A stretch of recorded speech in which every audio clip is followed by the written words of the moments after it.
5장. 벨사살 왕이 그의 귀족 1000명을 위하여 큰 잔치를 베풀고 그 1000명 앞에서 술을 마시니라.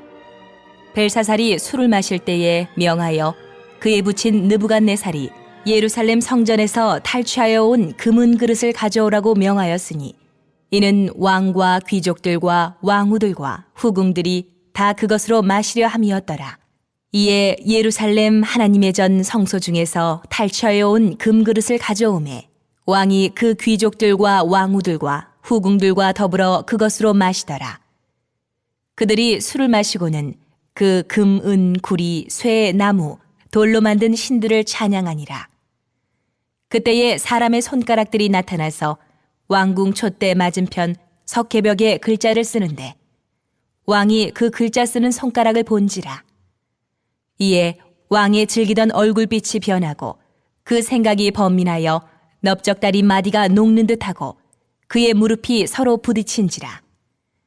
왕이 크게 소리질러 술객과 갈대아 술사와 점쟁이들을 불러오게 하고 바벨론의 지혜자들에게 말하되 누구를 막론하고 이 글자를 읽고 그 해석을 내게 보이면 자주색 옷을 입히고 금사슬을 그의 목에 걸어주리니 그를 나라의 셋째 통치자로 삼으리라 하니라. 그때에 왕의 지혜자가 다 들어왔으나 능히 그 글자를 읽지 못하며 그 해석을 왕께 알려주지 못하는지라. 그러므로 벨사살 왕이 크게 번민하여 그의 얼굴빛이 변하였고 귀족들도 다 놀라니라. 왕비가 왕과 그 귀족들의 말로 말미암아 잔치하는 궁에 들어왔더니 이에 말하여 이르되 왕이여 만수무강하옵소서. 왕의 생각을 번민하게 하지 말며 얼굴빛을 변할 것도 아니니이다. 왕의 나라에 거룩한 신들의 영이 있는 사람이 있으니 곧 왕의 부친 때에 있던 자로서 명철과 총명과 지혜가 신들의 지혜와 같은 자니이다. 왕의 부친 느부갓네살 왕이 그를 세워 박수와 술객과 갈대아 술사와 점쟁이의 어른을 삼으셨으니 왕이 벨드사살이라 이름하는 이 다니엘은 마음이 민첩하고 지식과 총명이 있어 능히 꿈을 해석하며 은밀한 말을 밝히며 의문을 풀 수 있었나이다. 이제 다니엘을 부르소서. 그리하시면 그가 그 해석을 알려드리리이다. 하니라. 이제 5장은 벨사살 왕의 이야기입니다. 그리고 벨사살 왕의 이야기라고 하는 것은 바벨론 제국이 끝나는 마지막 장면이라고 할 수 있습니다. 바벨론 제국 이후로 메데 바사 나라가 이제 통치하게 되는데요. 그 마지막의 모습이 어떠했는지를 보여주는 한 가지 이야기가 바로 5장의 이야기입니다. 벨사살 왕이라고 하는 사람은 느부갓네살 왕의 아들이라고 그렇게 이야기하는데요. 아들은 아니고 정확히 말하면 손자입니다. 성경에서 아버지라고 부를 때는 그리고 자녀라고 부를 때는 그냥 내가 낳은 자녀이기도 하고 내 후손을 아들이라고 부르기도 하는 그런 관습들을 본 때에 벨사살 왕의 아버지는 사실은 느부갓네살 왕이 아니고 나보니두스라고 하는 왕입니다. 그러니까 느부갓네살 왕, 나보니두스, 벨사살 이렇게 순서로 되어 있는데요. 그런데 나보니두스라고 하는 사람은 이야기가 성경에는 없고 나보니두스의 아들이었던 벨사살의 이야기를 기록하고 있습니다. 나보니두스는 이 다니엘 5장이 잔치, 헛된 잔치가 벌어지는 때에 다른 지역에 섭정으로 다스리러 갔다라고 다른 역사의 기록들은 이야기합니다. 테이마라고 하는 곳에 거주하고 있을 때에 그 왕권을 일시적으로 이 벨사살 왕에게 맡겨둔 것으로 보여집니다. 그때 벌어진 일이 바로 오늘 이야기입니다. 자, 벨사살 왕이 어떤 짓을 벌입니까? 그의 귀족 1000명을 위하여, 귀족은 신하를 가리키는 말일 것입니다. 1000명을 위하여 큰 잔치를 베풀었다. 1000명 앞에서 술을 마셨다라고 말합니다. 성경에서 1000명이라고 하는 것은 문자적으로 1000명이지 않고 많다라고 하는 의미이겠죠. 실제적으로 정말 1000명을 초대했다라기보다는 정말 많은 사람들의 귀족들, 자기의 신하들을 그렇게 불러 모았을 것입니다. 자, 신하들을 왜 그렇게 불러 모았을까요? 자신의 왕권이 강력하지 않기 때문임을 반증하는 것입니다. 왕권이 강력하면 지방의 호족들이나 사람들을 초청할 필요가 없죠. 고려시대의 왕건이라고 하는 사람 있지 않습니까? 태조 왕건이 부인이 엄청나게 많았다죠. 왜 부인이 많았을까요? 지방에 있는 호족들의 딸들을 딸들을 자기의 부인으로 삼아서, 그러니까 지방의 호족들을 장인으로 삼아서 자신들의 처음에 고려 나라를 세울 때의 왕권의 기반이 약하니까 그 왕권을 강력하게 강화하기 위해서 그렇게 부인을 많이 세운 것이죠. 사실 솔로몬도 수많은 여인들을 거느렸던 이유도 바로 그런 이유 중 하나입니다. 하나님을 의지하지 않고 다른 힘 있는 사람들을 의지하려고 하는 혼인 정책을 썼던 것이죠. 하나님은 솔로몬의 그런 모습을 기뻐하지 않으셨죠. 아무튼 벨사살 왕이 귀족 1000명, 자기의 신하 1000명을 불러서 잔치를 그렇게 하는 이유는 자신의 왕권이 강력하지 못하다는 사실을 잘 보여주고 사람들에게 충성을 서약시키고 자신의 왕권을 힘을 과시하고 그렇게 해서 자신의 불안함을 극복하기 위한 방식이었던 것 같습니다.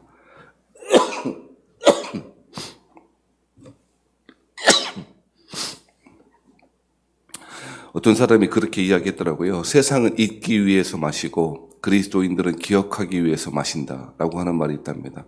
이해하셨습니까? 세상은 잊기 위해서 마신대요. 뭘 잊겠습니까? 자신의 안에 있는 근원적인 두려움과 공포, 그런 것들을 잊기 위해서 마시는 것이죠. 회피하기 위한 전략으로 그렇게 마신답니다. 하지만 그리스도인들을 기억하기 위해서 마신답니다. 그것은 아마도 성찬을 가리키는 말입니다. 성찬에서 예수 그리스도의 죽으심을 기억하라 라고 하는 명령을 주셨고 그리스도인들은 그러므로 성찬 예식을 통하여 그리스도의 죽으심을 기념하고 기억하며 그의 십자가의 놀라운 은혜가 어떠한 것인지를 다시금 되뇌이는 일들이 성찬이죠. 세상 사람들은 이처럼 잊기 위해서 마십니다. 무엇을 잊기 위해서요? 두려움과 공포, 근원적인 두려움과 공포를 잊기 위해서 마십니다. 하나님 없는 사람에게는 근원적인 두려움과 공포가 있습니다. 하나님 없으면 당연히 그 안에 두려움이 있습니다. 한편의 사람들은 그 두려움을 극복하기 위해서 자신의 힘으로 열심히 자신의 터전을 가꾸고 살아갑니다. 또 한편의 사람들은 그 두려움을 잊기 위해서 이렇게 방탕함에 빠지거나 허세를 부리기도 합니다. 그리고 그 고통, 근원적인 불안과 두려움의 공포를 잊기 위하여 이런 식으로 행동하는 것이죠. 벨사살은 이러한 모습을 잘 보여주고 있습니다.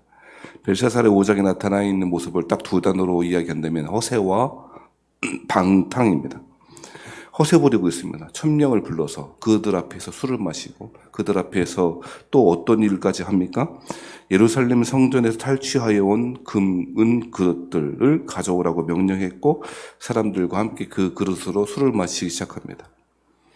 자, 이것은 그저 그냥 그릇과 금그릇 있네? 좋은 그릇 있으니까 갖고 와 라고 하는 것이 아니고 자신들의 신이 저 보이지 않는 신이라고 하는 형상조차 만들지 말라고 하는 그 신을 이겼고 그래서 영원토록 자신의 나라와 자신의 왕권이 영원할 거라고 하는 허세 부리기 위한 방식으로 이런 짓을 하고 있는 것이죠. 여호와 하나님을 조롱하고 그의 백성들이 까불지 말라고 위세를 부리고 허세를 부리는 장면이 오늘의 이야기인 것입니다.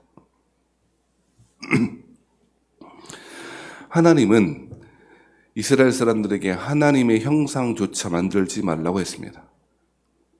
하나님을 어떤 형상으로 만드는 순간 그 형상 안에 갇히기 마련입니다. 불상이 부처가 아니지 않습니까? 그런데 사람들은 불상을 만들어 놓는 순간 불상이 부처인 것처럼 섬기기 시작합니다. 하나님은 형상을 만들지 말라는 명령을 통하여 하나님 어떤 형상 가운데 머물 수 없으며 우상처럼 어떤 형상을 만들어 섬기는 것을 금지하셨습니다. 세상 사람들은 항상 어떤 신이든지 간에 형상을 만듭니다. 왜 그러냐면 그런 형상을 통해서 자신 안에 있는 근원적인 두려움을 극복하기 위해서 그런 형상을 만듭니다. 그렇죠?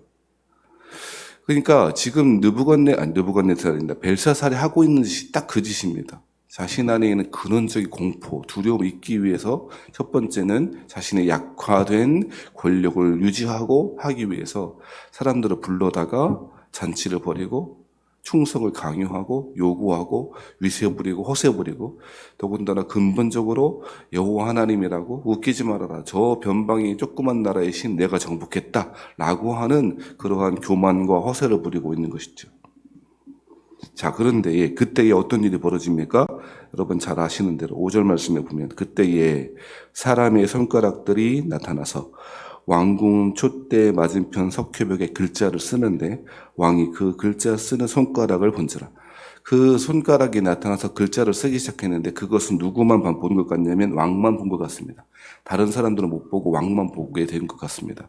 만약 다른 사람들이 봤다면 억지로라도 보고 놀랐다는 기록이 있거나 그 글자를 해석하려고 시도하는 사람들이 있었을 것 같습니다만 그런 것들이 없는 것을 보면 글자가 손가락들이 나타나고 글자를 보고 한 일은 오직 왕만 봤던 것 같습니다. 자, 손가락들이 나타나 글을 써요. 교만하고 또 교만하고 자신의 할아버지 느부갓네살 왕에게 하나님은 분명히 메시지를 전했지 않습니까? 그렇죠? 심지어는 느부갓네살 왕이 짐승처럼 그것이 정신병인지 어떤 것인지 아마 그렇게 해석한 사람이 많이 있다 그랬는데 그렇게 7년 동안이나 고통스럽게 짐승처럼 살아가는 모습도 봤음에도 불구하고 느부갓네살 왕에게 주어졌던 계시의 말씀이 어떤 의미인지 분명히 알았음에도 불구하고 당신의 나라가 멸망할 거야. 금머리와 같은 신상의 금머리와 같은 지금 위치에 있지만 그것이 깨어져 버리고 다음 나라가 이어질 것이다라고 메시지를 들었음에도 불구하고 여전히 알지 못합니다. 하나님은 특이하고도 특별한 방식으로 그들의 교만을 깨트리시는데 벽에 손가락들이 나타나서 글씨를 쓰기 시작합니다. 그 내용이 무엇인지는 내일 토요일 거쳐서 이야기할 텐데 메네 데겔 우바르신이라고 하는 글자를 썼다는 거 아닙니까? 오늘 본문에는 그 글자의 내용을 나타나는 글자를 쓰는 그 모습을 보고 이 벨사살 왕이 어떻게 반응하는지에 주목하고 있습니다. 6절 말씀에 보면 이 벨사살 왕이 어떻게 반응합니까? 이에 왕이 즐기던 얼굴빛이 변하고 그 생각이 번민하고 널쩍다리 마디가 녹는 듯하고 그의 무릎이 서로 부딪히니라. 자신의 안에 있는 근원적인 두려움과 공포를 잊기 위해서 허세 부리고 허영을 부리고 회피하기 위해서 그런 식으로 방탕하고 술을 마시고 있습니다만 그것이 전혀 해결되지 못하고 오히려 그 높다고 권세를 자랑하고 했던 그 교만은 손가락 하나에 무너지기 시작하는데 얼마나 두려웠던지 번민한 얼굴빛이 샥 변하고 즐거워하던 그 빛이 변하고 생각이 번민하다라고 하는 말이 계속 나오죠. 느부갓네살 왕도 번민하다라고 하는 말이 계속 나왔습니다. 널쩍다리 마디가 녹는 듯하고 다리가 얼마나 무섭고 공포스럽고 떨렸던지 부들부들 떨려서 무릎과 무릎 사이가 부딪히는 소리가 날 정도로 그렇게 공포스럽다는 거죠. 이것이야말로 인간들의 근원적인 모습 아니겠습니까? 잊기 위하여 회피하기 위하여 술을 마시거나 다른 쾌락에 탐닉되어 있거나 중독되어 있거나 그렇게 살아가지만 그 어떤 것도 근원적인 공포와 두려움을 해결할 수 없는 그것이 사람들의 모습이고 오늘 본문의 벨사살 왕의 모습이라는 것입니다. 경고하였음에도 불구하고 수없이 여러 경로를 통하여 꿈을 통해서 환상을 통해서 여러 경로를 통하여 다니엘이 해석해 주기도 했고 분명히 직고했음에도 불구하고 여전히 깨닫지 못하고 여전히 그 교만 가운데 머물렀던 사람들의 이 민낯, 이 추한 모습이 잘 드러나고 있는 것입니다. 자기의 할아버지였던 느부갓네살 왕처럼 이 벨사살 왕도 어떻게 행동합니까? 두렵고 떨리고 공포스럽고 도대체 견딜 수가 없으니까 크게 소리 질렀답니다. 빨리 데리고 오라고. 바벨론 지혜자들, 술객들, 점쟁이를 빨리 데리고 오라고. 누구를 막론하든지 간에 이 글자를 읽고 해석을 내게 보이면 자주색 옷을 입히고 금사슬을 그의 목에 걸어주고 그를 나라의 셋째 통치자로 삼으리라 라고 해요. 왜 셋째 통치자일까요? 하필이면. 왕 다음에 둘째 통치자가 맞을 것 같은데 앞서 말씀드렸듯이 지금 아버지가 누구라고요? 나보니두스라고 하는 왕이 있고 느부갓네살 왕은 죽었고 나보니두스 아버지가 있고 자기가 벨사살 그러니까 1번은 누구예요? 첫째는 나보니두스 2번은 벨사살 3번 그 3번 셋째로 삼아주겠다는 거예요. 그러니까 자기 바로 밑에 권력자로 삼아주겠다는 것입니다. 자신이 가지고 있는 왕권 때문에 교만하였고 교만함 때문에 그 두려워함에도 불구하고 그 왕권으로 그 하나님의 지혜를 하나님의 주신 그 두려움을 극복하고자 하는 어리석은 모습이 오늘 벨사살 왕에게 드러나고 있는 것이죠. 9절 말씀에도 8절 말씀에 보면 왕의 지혜자가 다 들어왔으나 능히 그 글자를 읽지 못하고 그 해석을 왕께 알려주지 못하였습니다. 9절 말씀에 벨사살 왕이 크게 번민하여 그의 얼굴빛이 변하였고 귀족들도 다 놀라게 되었습니다. 모두 다 이 공포스러운 분위기, 잔치, 1000명의 잔치면 얼마나 큰 잔치였겠습니까? 그 큰 잔치의 분위기는 완전히 파장 분위기가 되었고 그 모든 공기를 뒤덮고 있는 것은 두려움과 연약함과 공포스러운 것밖에 없었습니다. 그때 누가 등장합니까? 10절에 보면 왕비가 등장합니다.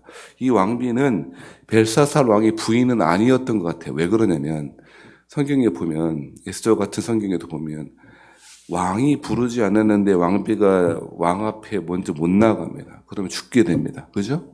그러니까 왕비는 못 나가요. 그런데 나오죠? 왕이 부르지도 않았는데 나가요. 에스더는 그래서 왕이 부르지도 않았는데 나가게 되니까 나중에 뭐라 그래요? 내가 죽으면 죽으리이다. 뭐 그렇게 했다는 거 아닙니까?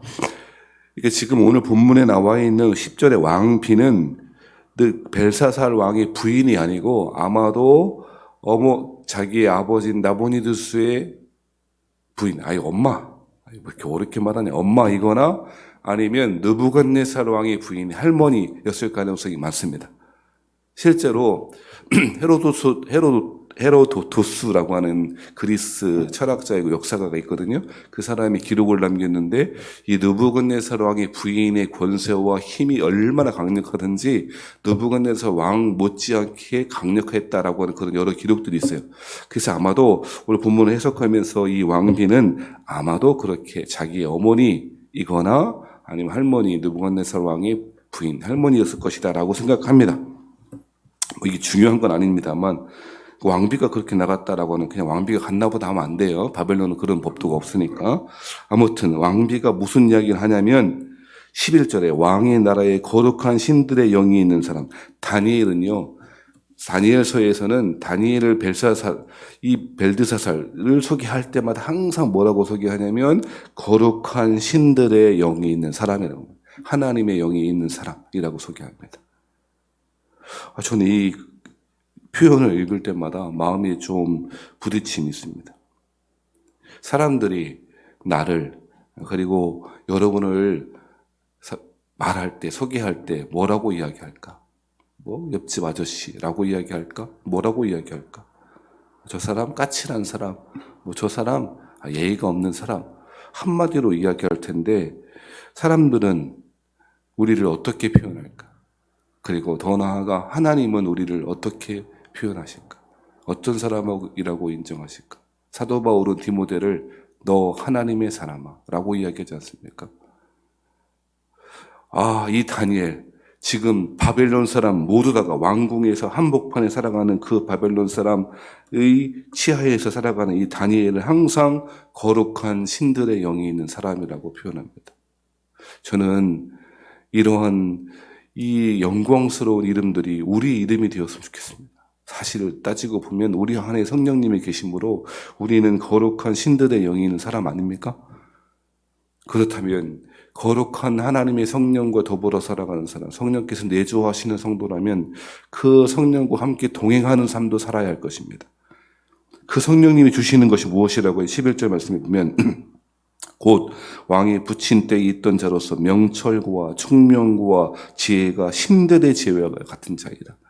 성령님은 명철과 총명과 지혜를 주십니다. 진리의 영이시고 지혜의 영이셔서 모든 하나님의 비밀한 것까지도 알려주시는 분이 우리 성령님이라고 요한복음 14장에 말씀하지 않습니까? 말 그대로 하나님의 성도들이 거룩한 신들의 영이 있는 자가 되어 그야말로 성령 하나님의 사람이 되어 지혜 없는 세상 가운데에 번민하며 허세 부르며 방탕하며 살아가고 있는 사람들에게 하나님의 지혜를 전하는 다니엘과 같은 사람 되길 바랍니다. 말씀 마치겠습니다. 세상은 잊기 위해서 마신답니다. 하지만 그 두려움과 공포는 잊혀지지 않고 끊임없이 올라올 것입니다. 사람 안에 있는 두려움은 공포는 오직 하나님 외에는 해결할 길이 없습니다. 하나님이 그렇게 지으셨기 때문에 그렇습니다. 물고기가 물에서 사는 것이 당연하고 공중의 새들이 하늘에서 날아다니는 것이 당연한 것처럼 그리스도인들은 세상 사람들은 인간은 하나님 안에 있을 때 인간다워집니다. 그것이 하나님이 지으신 창조의 법칙입니다. 두려움과 공포를 헛된 것으로 극복하려고 하지 말고 오직 하나님께 의지하여 하나님 안에 주시는 참 평안 가운데 승리하는 오늘 아침 되시기를 바랍니다.